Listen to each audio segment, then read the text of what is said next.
Forget potato chips and candy bars. Medieval people loved junk food too.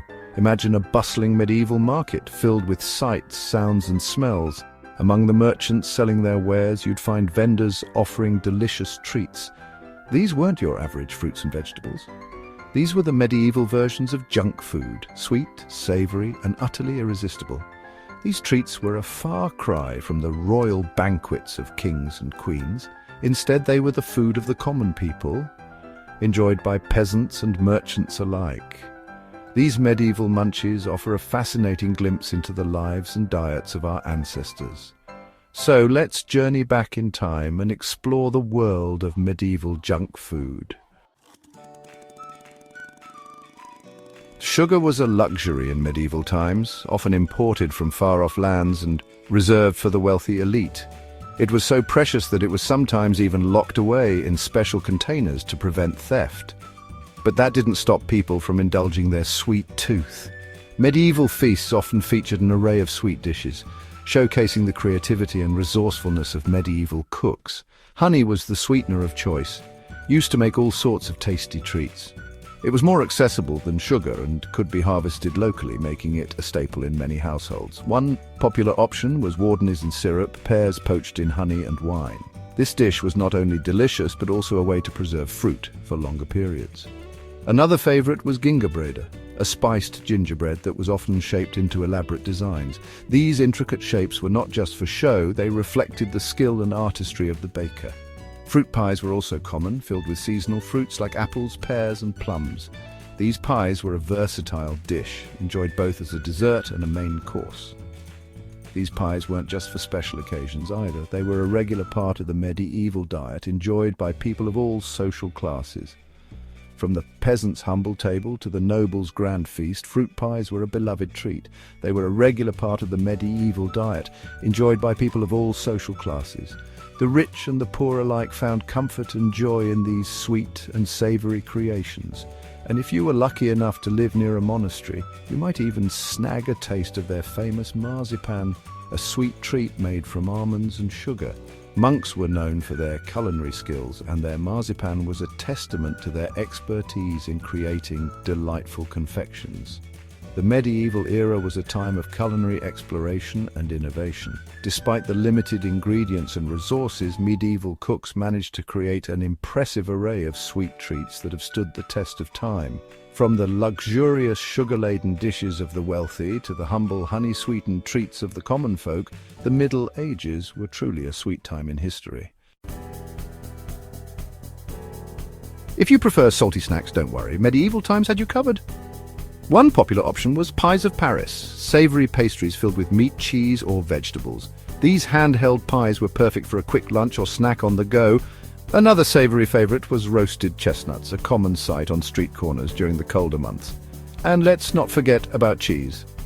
Cheese was a staple food in the medieval diet and was often eaten as a snack.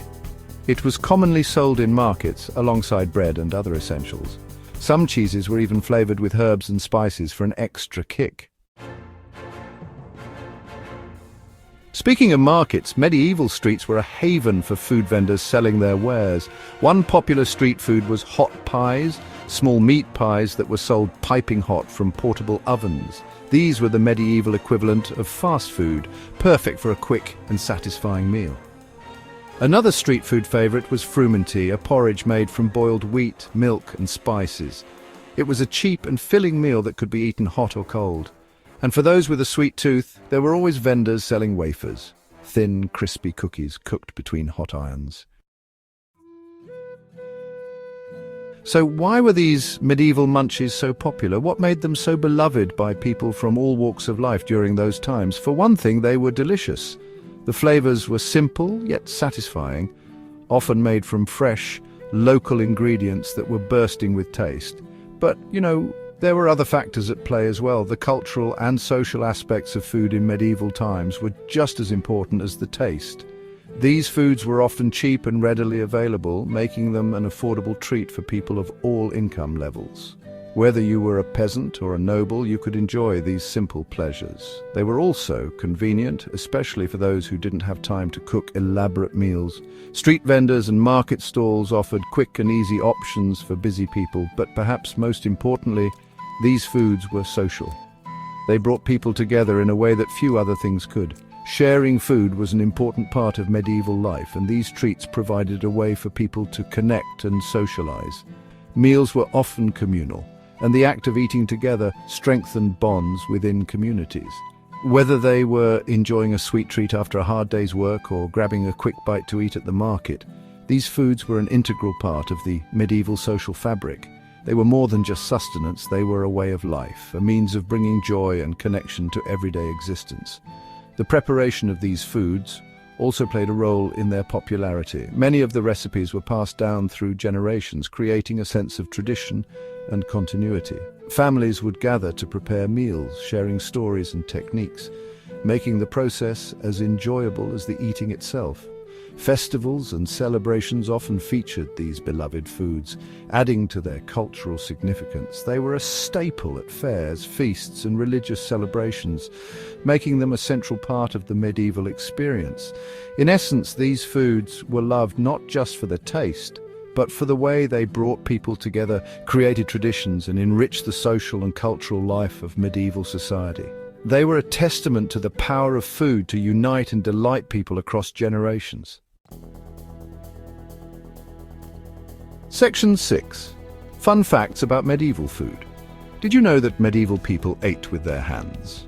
Forks weren't widely used in Europe until the 16th century, so people relied on their fingers, hopefully clean, to scoop up their food. And speaking of fingers, it was considered bad manners to lick your fingers in polite company. Another fun fact. Spices were incredibly expensive in medieval times, which is why they were often associated with wealth and luxury. In fact, spices were sometimes given as gifts or even used as currency. Section 7. Medieval food, not just for kings and queens. While we often think of medieval times as a time of great feasts and elaborate banquets, the reality is that most people ate a simple diet of bread, porridge, and vegetables. Meat was a luxury reserved for the wealthy, and even then it was often heavily spiced to mask the flavor of poorly preserved meat. But even though their diet was limited, medieval people still found ways to enjoy themselves.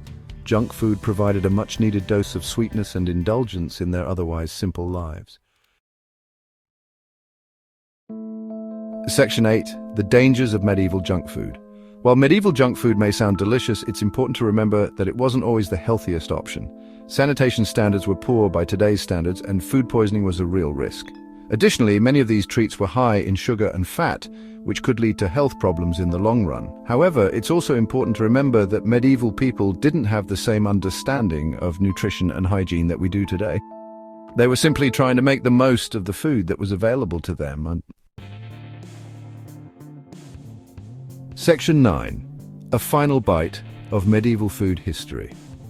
The next time you reach for a candy bar or a bag of chips, take a moment to think about the medieval munchies that came before. Imagine walking through a bustling medieval market, the air filled with the aroma of freshly baked bread, roasted meats, and sweet pastries.